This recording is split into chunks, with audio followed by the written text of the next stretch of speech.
এর উদ্দেশ্যটা হচ্ছে এক জন্মের স্বীকৃতির ফলে কখনো কৃষ্ণ প্রেম উপলব্ধি করা যায় না।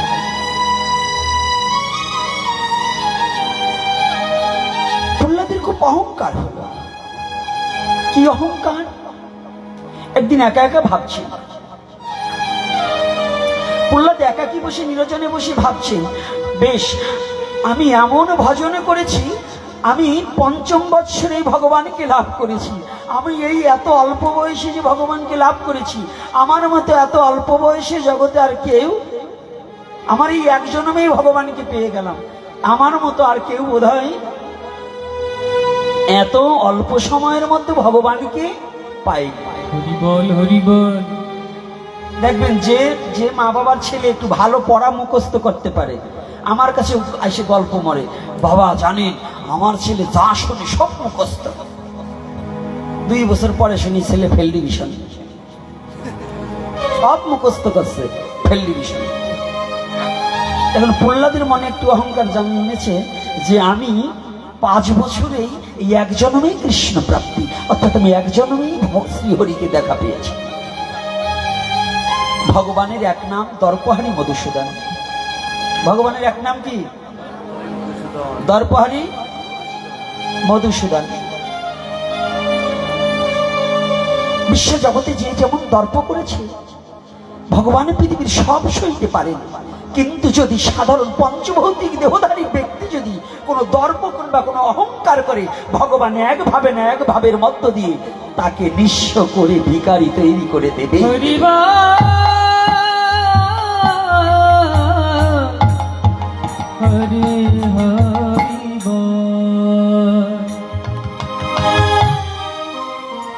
এই যে বাড়িতে উপনীত হয়েছে, পিতিশের সাথে একদিন নিরজনে দুটো কথা বলছি, তো পিতিশ বলছে, বাবা ধন আজ যারও আছে, ধন হচ্ছে চঞ্চল, টাকা পয়সা চঞ্চল, আজ যার আছে কাল তার থাকে না, বিদ্যা হচ্ছে স্থির।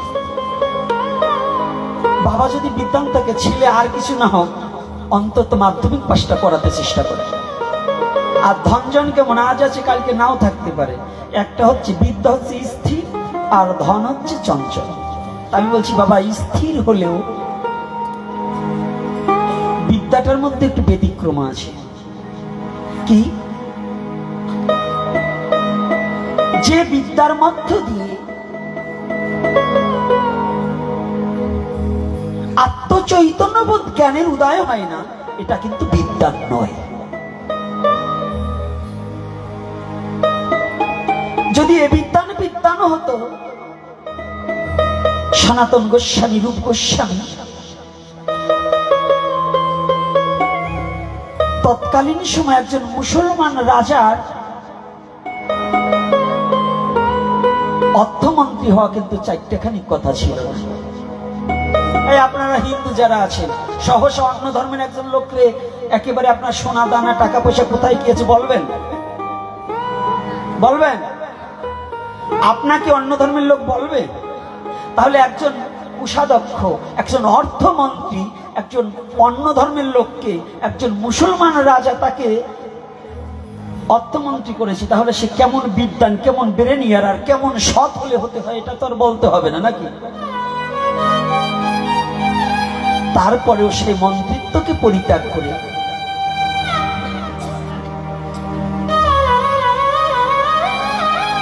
পাতরা পর্বতকে পরিত্যাগ করে চন্দ্রশেখরের ঘরে মহাপ্রভু এসে বসেছিলেন। দেখুন, অভিমান শূন্য হলে ভগবত প্রাপ্তি কেমন হয়, আর অভিমানে প্রহ্লাদের কি হয়েছে, দুটো তত্ত্বকে একটু উপলব্ধি করার চেষ্টা করি।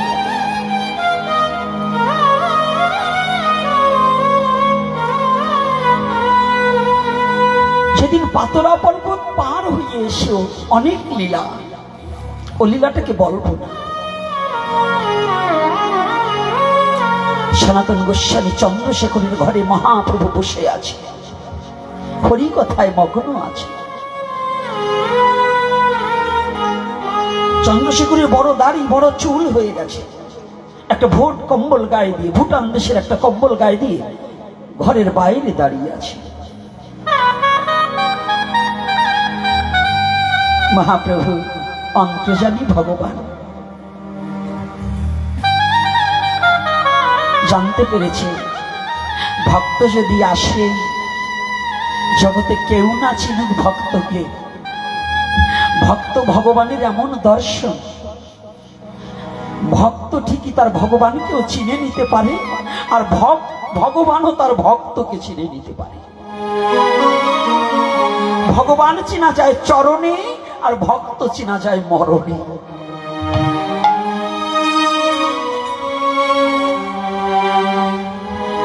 সনাতন তো একেবারে পাগল হয়ে গেছে গৌরহরির শ্রীপাদ পদ্মে একটু সমর্পণ হওয়ার জন্য, নিজেকে বিকিয়ে দেওয়ার জন্য।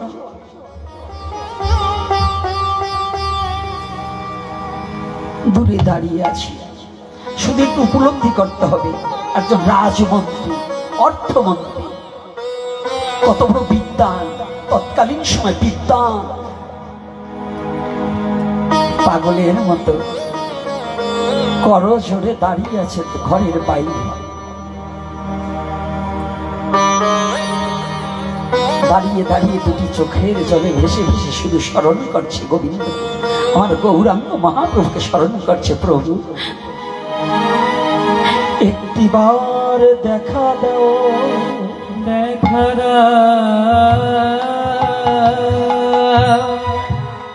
তুমি একটিবার দেখা দাও,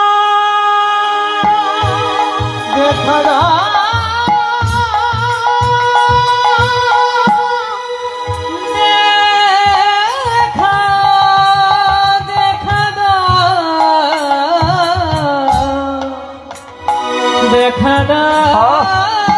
তুমি একটিবার আমাকে দেখা দাও প্রভু, প্রভু হে।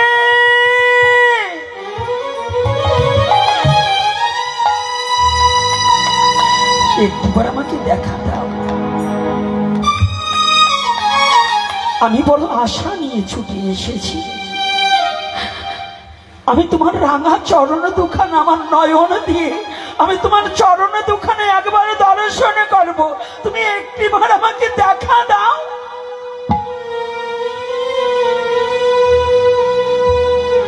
করজোড়ে কাঁদছি, কিন্তু জগতে ভগবান সব শুনতে পারে, কিন্তু ভগবান ভক্তের চোখের জল কোনোদিন শুনতে পারে না।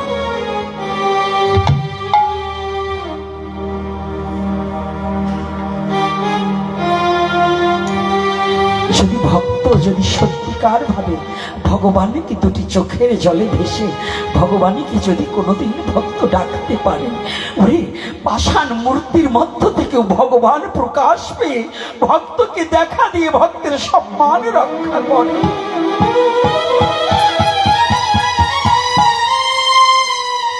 যদি ডাকার মতো কোনোদিন কেউ ভগবানকে একটিবার ডাকতে পারে, সনাতন দুটি চোখের জলে ভেসে যাচ্ছে, বক্ষ প্লাবিত করে ফেলছে।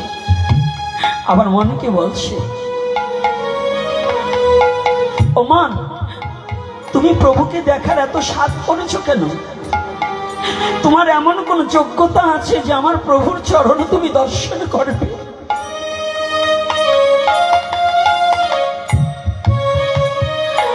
প্রভুর চরণ দর্শন করতে হলে যে সাধনার প্রয়োজন, তুমি তো এমন কোন সাধনা করোনি।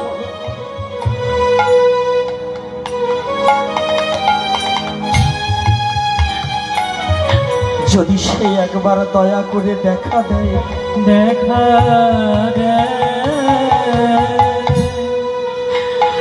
যদি সে প্রভু একবারে করুণা করে আপন ভেবে তার চরণে টেনে নাই, টেনে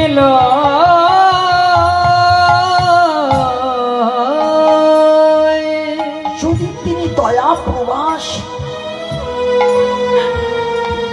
দয়ার ঠাকুর যদি তিনি দয়া করে তার চরণে টেনে নেয়, তাহলে হয়তো নিলেও তিনি নিতে পারেন। দাঁড়িয়ে দুটি চোখের জলে ভাসছি। ভক্তের চোখের জল তো সাগরে ডাক দিলে পরে নদী কি আর লইতে পারে? নদী কুল ভাঙিয়ে ধেয়ে যায় রে সাগরে মিশিবার তরে। মহাজন বললেন, ভক্তের প্রেমের কাছে ভগবান নদী আর ভক্ত হয়ে যায় সাগর। যদি ভক্ত ভগবানকে ডাকে, ভগবান আর থাকতে পারে না। ভক্তের কাছে ধরা দিবার নিমিত্তে ভগবান গোলক ছেড়ে ভুলোকে এসে দাঁড়িয়ে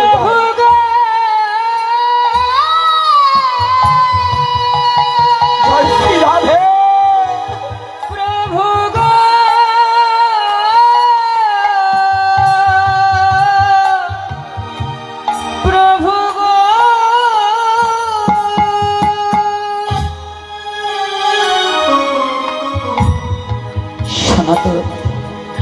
দুটি চোখের জলে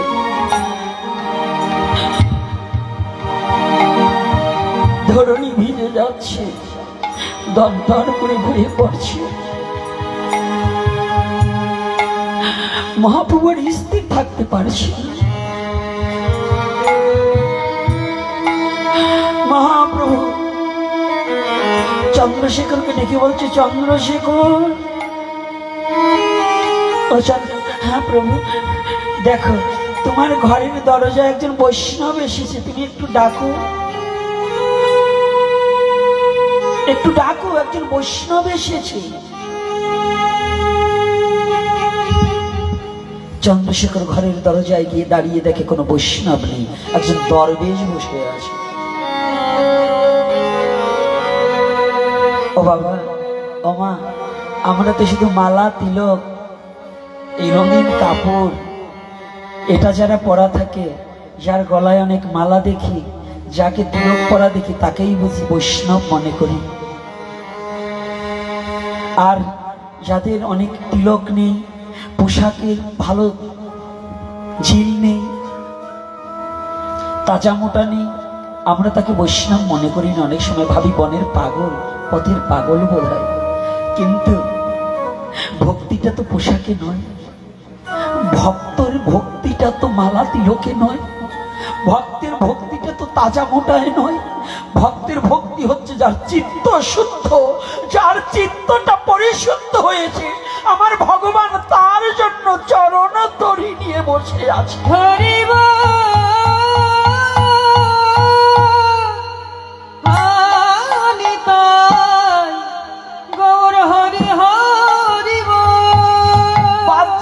নয়নে দর্শন করে কোনোদিন বৈষ্ণব চিনা যায় না, ভক্ত চিনা যায় না। বাহ্যিক দিকটা বিচার করে কোনোদিন সাধুগুরু বৈষ্ণবকে বিচার করা যায় না।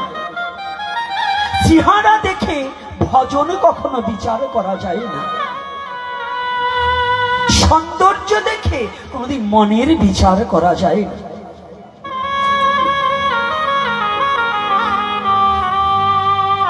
সুসজ্জিত দেখে কোনোদিন ভক্তির বিচার করা যায় না। ভক্তিটা অন্তরের অন্তরস্থলে লুকায়িত থাকে। যদি কেউ অভিমানকে পরিত্যাগ করে ওই লুকায়িত বস্তুকে প্রকাশিত করতে পারে, সে অসাধ্য সাধন করতে পারে। সে অসাধ্যকে সাধন করতে পারে। অন্তরের অন্তরস্থলে প্রেম ভক্তি লুকায়িত থাকে।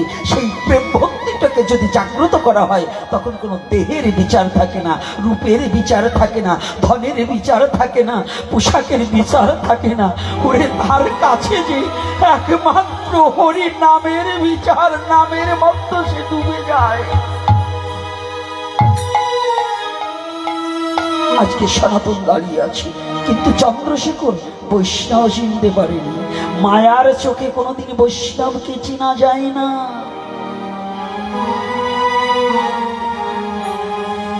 এই কামনার চোখে কখনো বৈষ্ণবত্ব বোঝা যায়। কে বৈষ্ণব কে অবৈষ্ণব এটাই কামনার চোখ দিয়ে বিচার্য বিষয় নয়। জানি লৌকিক আচরণে, লৌকিক লীলায় কংসকে আমরা কৃষ্ণের বিদ্বেষী মনে করি, তাই না? কৃষ্ণের শত্রুকে কংস নয়। কিন্তু জানেন, কংস যতবার কৃষ্ণ চিন্তা করেছে, একজন আমার মতো ব্যক্তি কংস যতবার করেছে তার সহস্র ভাগের এক ভাগ কৃষ্ণ চিন্তা করি না। পাঠকগণ, আমরা আজকাল বিচার্য বিষয় করি, আর পাঠক নয় শুধু, আমরা যারা শাস্ত্র একটু অধ্যয়ন করি, আমরা অহরহ বলে থাকি কংস দুরাচার। আর আমার মধ্যে এই যে একজন বৈষ্ণবের বাড়ির কুকুর হওয়ার যোগ্যতাটাও আমার নেই। আমি বলবো আমি কুকুর, তা বলতেও ভয় পাই, কারণ একজন বৈষ্ণবের বাড়ির কুকুর হওয়ার যোগ্যতাটাও আমার নেই।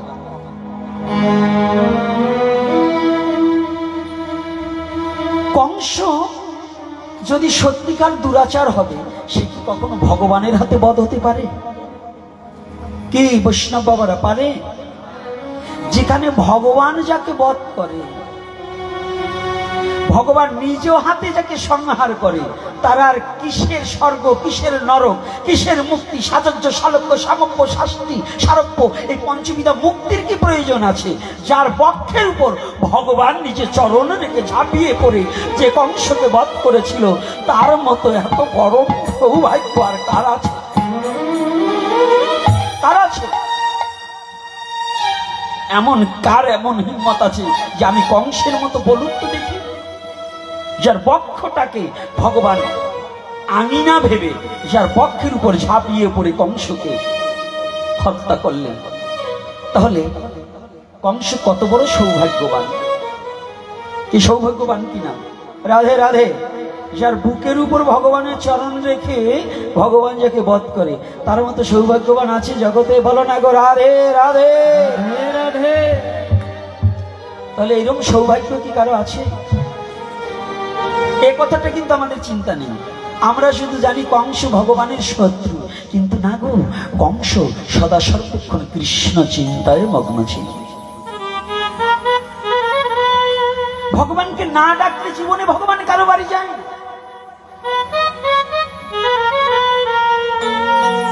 তাহলে মালা তিলকারী সাজগুজে কখনো বৈষ্ণবত্ব প্রকাশ পায় না। রাবণও কিন্তু মুনি সেজেছিল। সাধুরা আবার কষ্ট পাবেন না, আমার কথাটা একটু ব্যতিক্রম। রাবণও কিন্তু সীতাকে হরণ করার জন্য কি সেজেছিল? সাধু সাজেনি বাবা। সাধু সাজলেই সে জগতের সবকিছু তা নয়, আবার না সাজলেও ভক্ত হওয়া যায়। ভক্ত আর সাধু কিন্তু এক নয়, নাকি পণ্ডিত মশাইরা? ভক্ত আর সাধু কি এক? সাধু সাজা যায়, সাধু হওয়া বড় কঠিন। আর ভক্ত, ভক্তি দেখানো ভক্তি অনেক করা যায়, কিন্তু ভক্ত হওয়াটা বড় কঠিন। আজকে দেখুন ভগবান নিরূপণ করছে, চন্দ্রশেখরকে পাঠাচ্ছে ঘরের সামনে। দেখ বৈষ্ণব চন্দ্রশেখর কি বলছে জানেন? এসে, প্রভু আমি তো কোনো বৈষ্ণব দেখলাম না।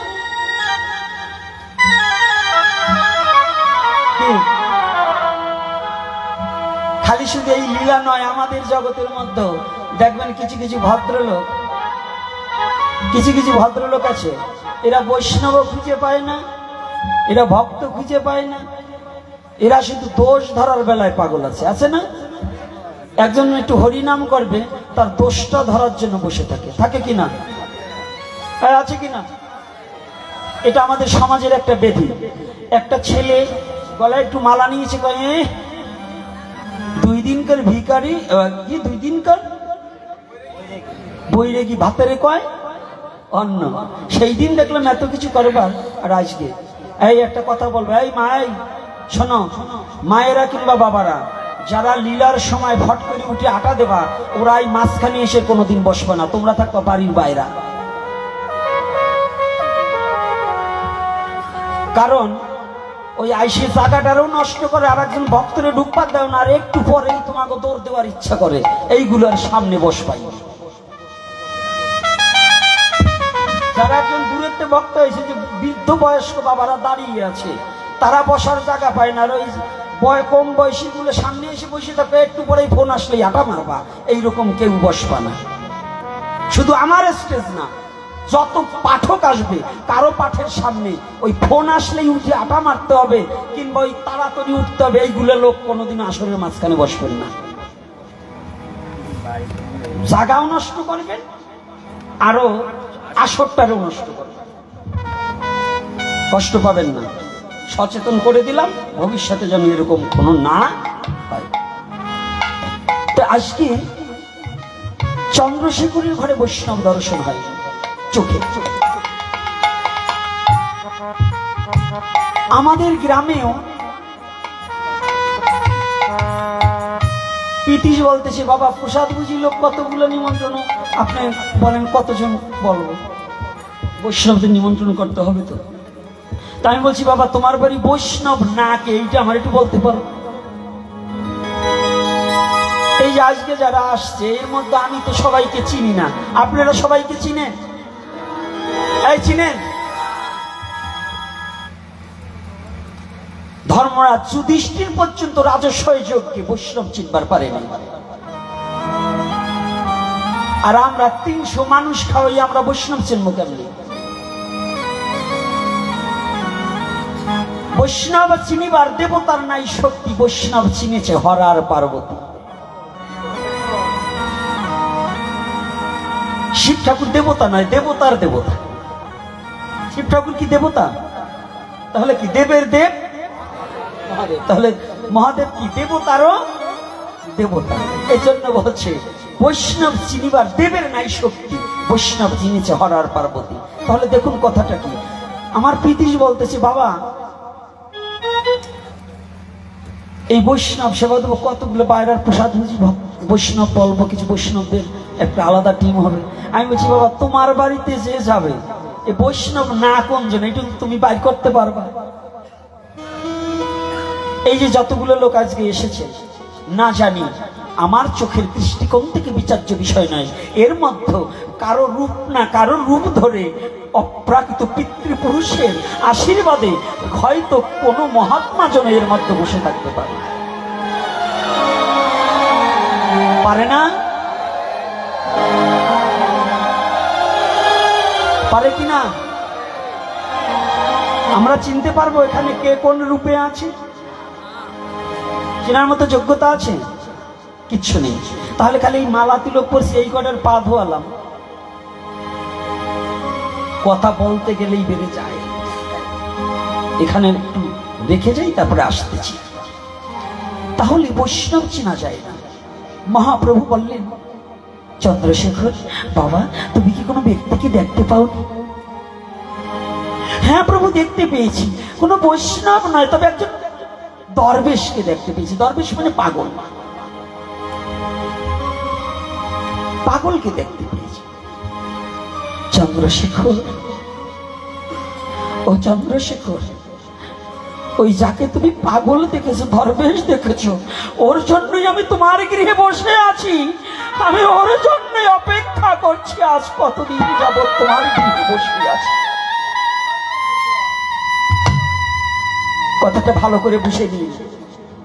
ভক্ত ভগবানকে চায়, শুধু তা নয়, ভগবানও তার শুদ্ধ ভক্তকে পাওয়ার নিমিত্তে অপেক্ষা করে, কতদিনে আমার শুদ্ধ ভক্তকে পাবো।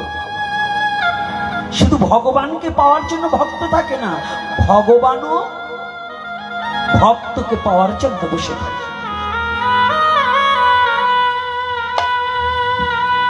ভগবান গৌর হরি তড়ি ঘড়ি করে উঠে দরজার সম্মুখে এসে দাঁড়িয়েছে। আহা, যখন দাঁড়িয়েছে না, দেখতে পাচ্ছি তাই তো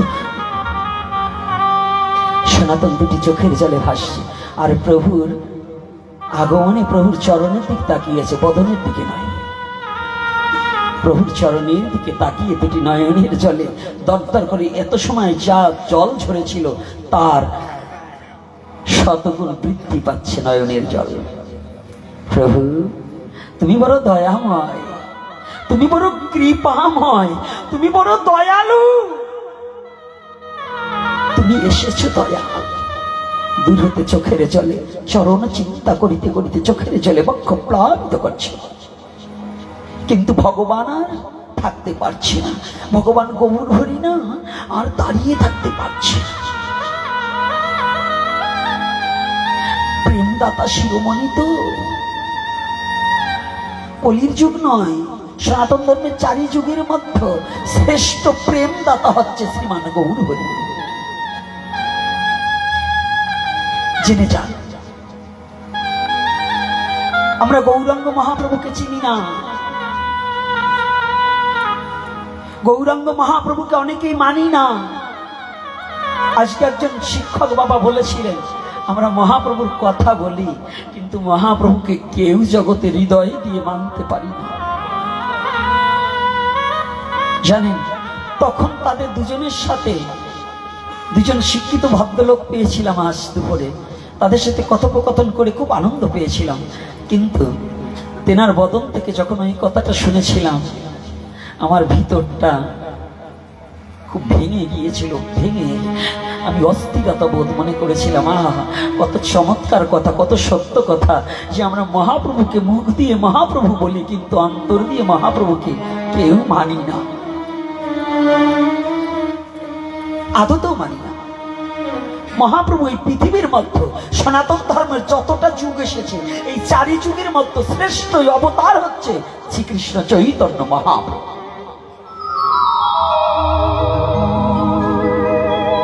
আজকে যারা টুকটাক মাতবাররা আজকাল লিকসার মারি, আজকাল এই যে ইউটিউব আসছে, ইউটিউবের ব্যবসা খোলবার জন্য কিছু কিছু ব্যক্তিরা লিকসার মারি, হ্যাঁ বর্ণবাদ এটা করতে হবে, অমুক করতে হবে, তমক করতে হবে, কিন্তু মহাপ্রভুর কথা বললে ওদের আবার একটু চুলকায়।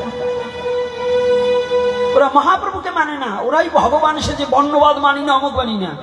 আরে বেটা, এই মহাপ্রভু এসে যদি উদ্বোধন না করতে, এই বর্ণবাদকে মুছে দেওয়ার জন্য একমাত্র স্বয়ং সাক্ষাৎ ব্রজেন্দ্র নন্দন ভগবান কৃষ্ণই গৌরাঙ্গ রূপে ব্রাহ্মণ কুলে জন্মগ্রহণ করে, উচ্চ বংশে জন্মগ্রহণ করেও সে উচ্চ বংশকে সবার কাছে বিলিয়ে দেওয়ার নিমিত্তে তিনি নিজেই বৈষ্ণব ধর্ম গ্রহণ করে অভক্তকে, নিচ জাতিকে বক্ষে জড়িয়ে ধরেছে। হরিবল হরিবল। এমন দয়াল কোথায় পাবে গো?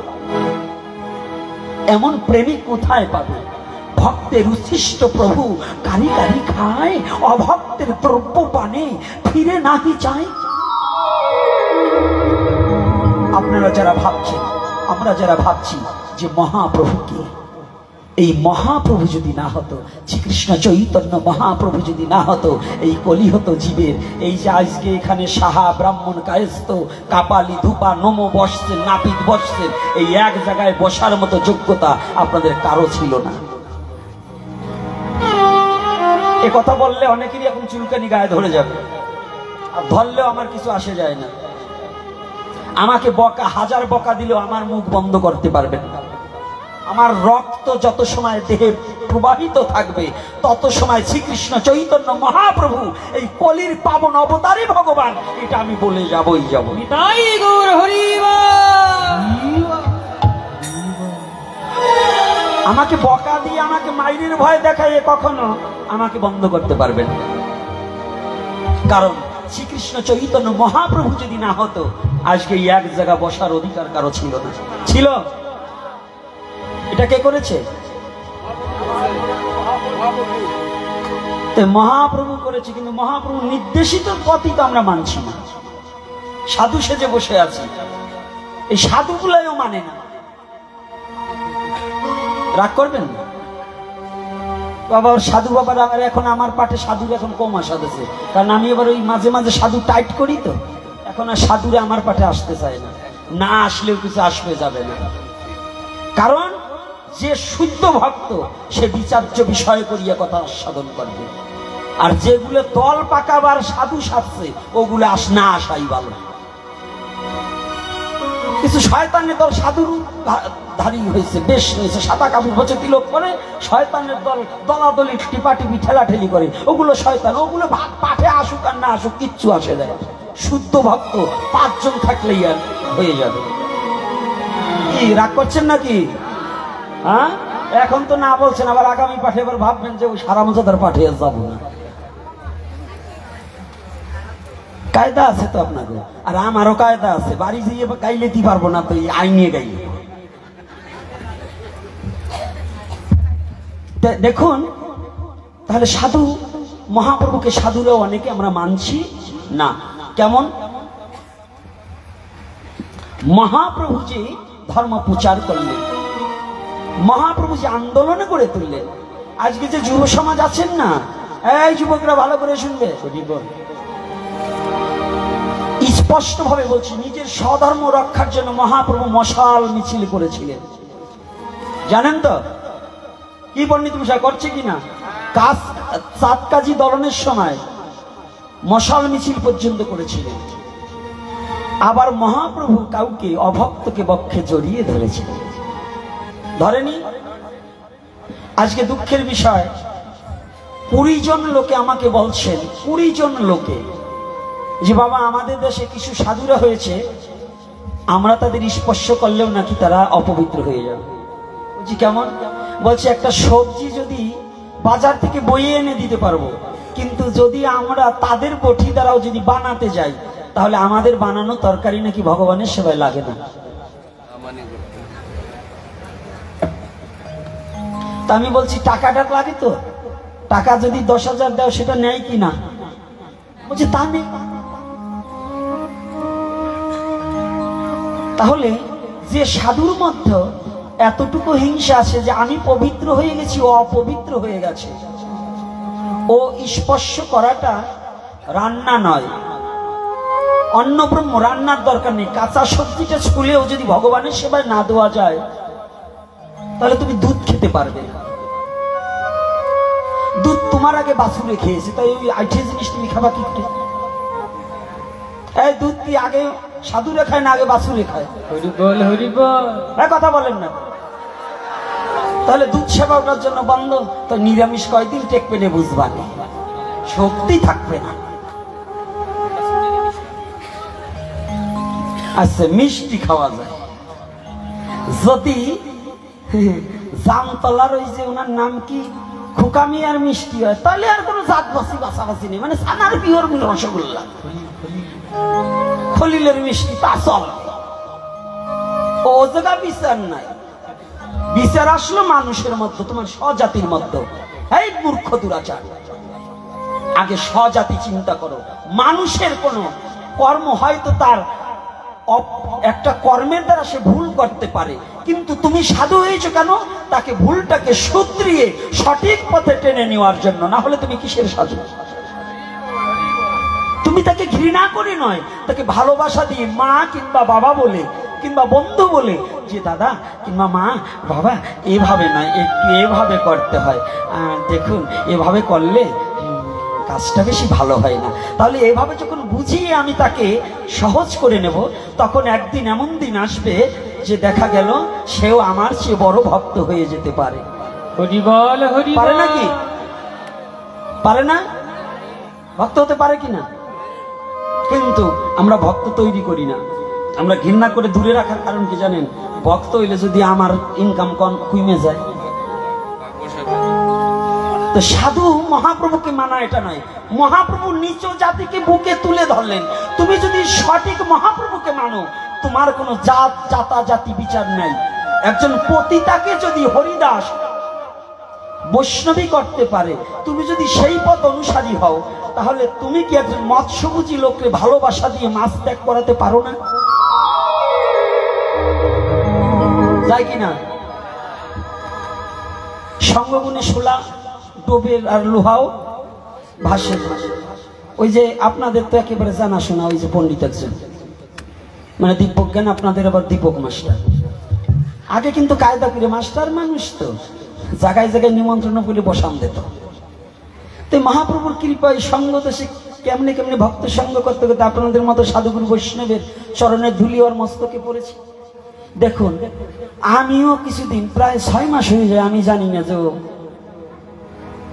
মানে মাছ মাংস পরিত্যাগ করেছে। 6 মাসের মাথায় ও একদিন বলতেছে, বাবা কি দীপকদা মাছ মাংস এখন গ্রহণ করে না।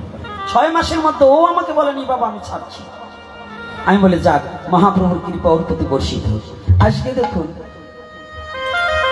ওর মধ্য দিয়ে ও নয়, শুধু ওর জন্য ওর জনম দুঃখী মাটাও আজকে সে প্রসাদঞ্জি হয়ে গেছে।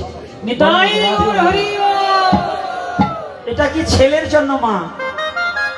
আজকে বারংবার যে প্রশ্ন এসেছিল সেই উত্তরটা দেব, লীলার সাথে সাথে সমস্ত কথাটাকে একটু ক্লিয়ার করতে চাই। আজকে বারংবার বলেছে একটা ছেলে, বাবা আমাদের এমন কিছু কথা বলে যাবেন, একটা শিক্ষক, যে কথাটা আপনার কাছ থেকে শ্রবণ করে আমাদের মনের কিছু হিংসা দূরীভূত হয়ে আমাদের সবাই যেন আমরা ভগবত পথে যেতে পারি। আমি সেটা বলতে পারবো না, কিন্তু কথাগুলো পয়েন্টগুলো ধরে ধরে দুটো কথা উত্তর দিয়ে যাচ্ছি। সেটা হচ্ছে, যেমন আজকে ওর জন্য ওর মা প্রসাদভোজী হয়েছে। আমাদের প্রত্যেকটা সাধারণ ভক্তদের কথা ইসকন মায়ের হাতে খায় না, সাধুরা মায়ের হাতে খায় না, কি এরকম কথা আছে কিনা? আছে তো? এটা যন্ত্রণা তো। আজকে কথা দিয়ে যাচ্ছি, যদি কোনো সাধু তার মার হাতে খায় না, বাড়ির থেকে পিটেতে পিটেতে তারাই দেবে।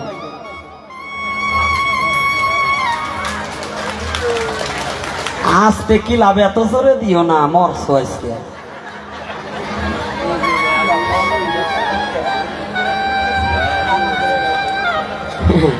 এত কি লাভ দিও না, এই হনুমানটার মুখটা তো জানো, ছাড়বে না। কথা বলছি, সত্য বুঝায় ভুল।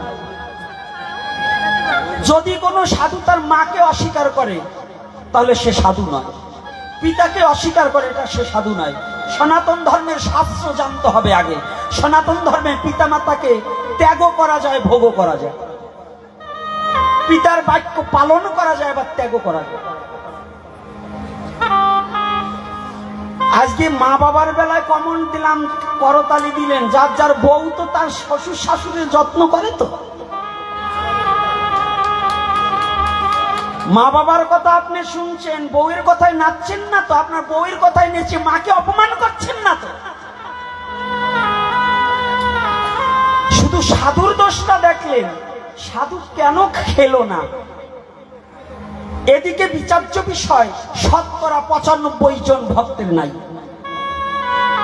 অন্ধবিশ্বাস। এর কারণ হচ্ছে এই, যে কথাটা লোকালয়ে বলছে ভালো করে জেনে যান।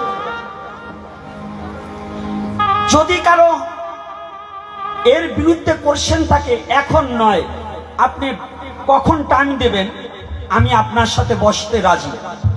কিন্তু নিজের কথাটাকে বলবৎ রাখতে গিয়ে সত্যটাকে লুকাতে পারবেন না। সত্যের উপর লড়াই করে বাঁচতে চাই, মিথ্যাকে আশ্রয় করে নয়। যদি কোনো সাধু তার মা বাবাকে ঘৃণা করে সাধু হতে পারে না, সে কোনোদিন সাধু নয়, এটা চিরন্তন সত্য। ভগবান নিমাইও মাকে শ্রদ্ধা করেছে, বাবার পিতৃকার্য করেছে, করেছে কিনা? ভগবান রামচন্দ্র পিতার মর্যাদা রাখতে গিয়ে 14 বছরের বনবাসে যায়নি? ভগবান কৃষ্ণচন্দ্র পিতার মর্যাদা রক্ষা করতে গিয়ে বাবার খড়ম দুখানা মস্তকে করে বয়ে নিয়ে এগিয়ে দেয়নি? দিয়েছে কিনা? আচ্ছা, মায়ের মান রক্ষা করতে ভগবানকে বাধার মতো শক্তি আছে কার? এই যে সেই দাম বন্ধন লীলার মাস, দাম উদর, আর যে মাসে ভগবান নিজে উৎখলে ভগবানকে বেঁধেছিল। তো ভগবানকে বাধার মতো যোগ্যতা কারো আছে? তো ভগবান নিজে বাধা পড়েছিলেন। কেন পড়েছিলেন? মাকে সম্মান দেওয়ার জন্য। আরো নিগুড় তত্ত্ব আছে, মায়ের যে ভক্তি লুকায়িত ছিল। তো এতটা বিস্তারিত একদিনের পাঠে আমি বলতে পারবো না।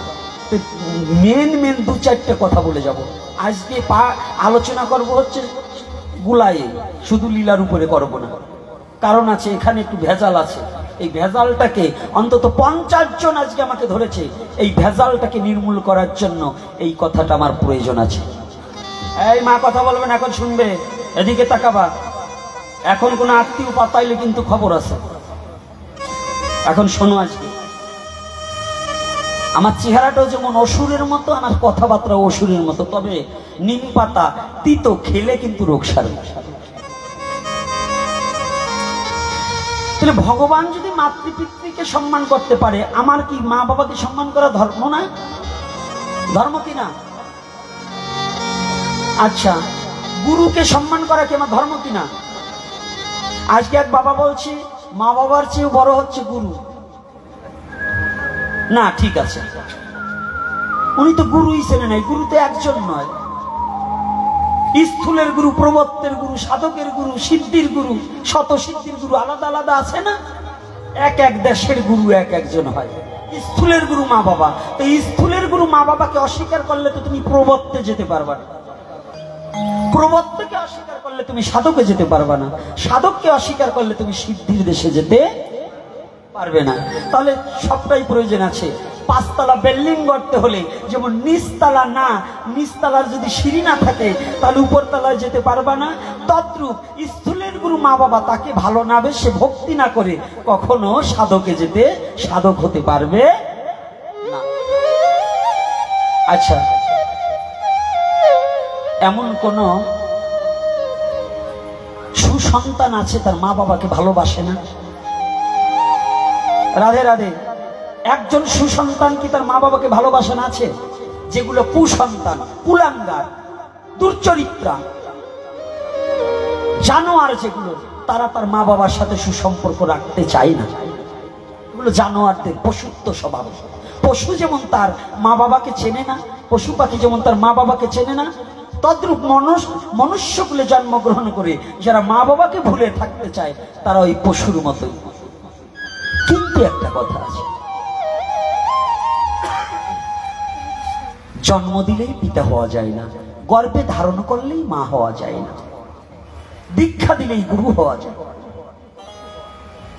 সন্তান জন্ম দিলে সে পিতামাতা যদি সন্তানকে ইনকামের জন্য ইনকাম স্রষ্টা দেখালেন কিন্তু তার আত্মার মুক্তির পথের জন্য ভজন শিখালো না, ও প্রকৃত পিতামাতা নয়। তার সন্তান জন্ম দেওয়া আর শ্রীগাল কুকুরের সন্তান জন্ম দেওয়া একই হয়ে যায়। যে পিতামাতা সন্তান জন্ম দেওয়ার পরে সৃষ্টিকর্তার ভজনে শিখায় না, সৃষ্টিকর্তাকে ভালোবাসতে শিখায় না, শুধু উদার পূরণের জন্য অর্থ ইনকামটাই শিক্ষা দেয় কিন্তু ভক্তি পথে গমনাগমন করায় না, তার সন্তান জন্ম দেওয়া আর শ্রীগাল কুকুরের সন্তান জন্ম দেওয়া একই হয়ে যায়। কষ্ট পাচ্ছেন নাকি? কথায় কষ্ট হচ্ছে বাবা? বলবো না বলবো না? যদি বলেন তাহলে বলবো আজকে, আর যদি না বলেন তাহলে বন্ধ করে দেবো। কোনটা বলবো? কারা রাজি আছেন হাত তুলুন। রাধে রাধে রাধে রাধে। কয়েকজনে মনে হয় কমেন্টে পড়ে গেছে, এই জন্য রাত তোলে না। ওই রকম আছে দুই চারটে, ভাবতেছে যে আমি যে ইয়ে করি গুসাই জানে কি করি।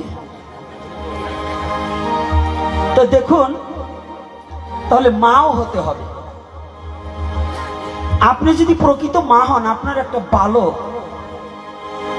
15 বছর বয়স যে ছেলেটা, সে মাছ মাংস পরিত্যাগ করলো, আর সেই ছেলের সামনে বসে আপনি মা হয়ে মাংস রান্না করে ছেলের সামনে বলতেছেন, এই তুই একটু খাবি? আমার নিজে চোখে দেখা এরকম মা আছে।